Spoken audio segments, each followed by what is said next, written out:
Jai Shivray. Law of reverse effect बद्दल ओशो रजनीशांनी एकदा सांगितलं की एका मोकळ्या मैदानामध्ये एक नवीन सायकल चालवणारा मुलगा असतो. तो बघतो की लांबवर कुठेतरी मैदानामध्ये एक बाजूला दगड पडलेला असतो आणि त्याच वेळेला ह्याच्या मनामध्ये विचार येतो की मी जाऊन त्या दगडावरती आदळणार तर नाही ना. आणि मग काय, त्या सायकलचं हँडल सुद्धा त्या दगडाच्या दिशेने चाललंय. तो बघतो की माझ्या सायकलचा टायर जो आहे तो त्या दगडावरती जाऊन आता आदळेल.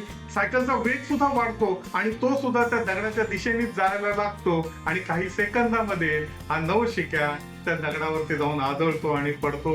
खरं तर एवढं मोकळं मैदान असताना सहजपणे तो त्याची सायकल त्या दगडाच्या बाजूने घेऊन जाऊ शकला असता, पण तसं होत नाही. एक चांगला सायकल चालवणारा सुद्धा ठरवून नेम धरून त्या दगडावरती जाऊन आदळू शकत नाही.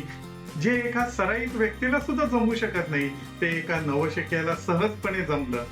म्हणून नेहमी लक्षात ठेवा, कधीही वाईट किंवा चुकीचा विचार करायचा नाही. बरोबर ना?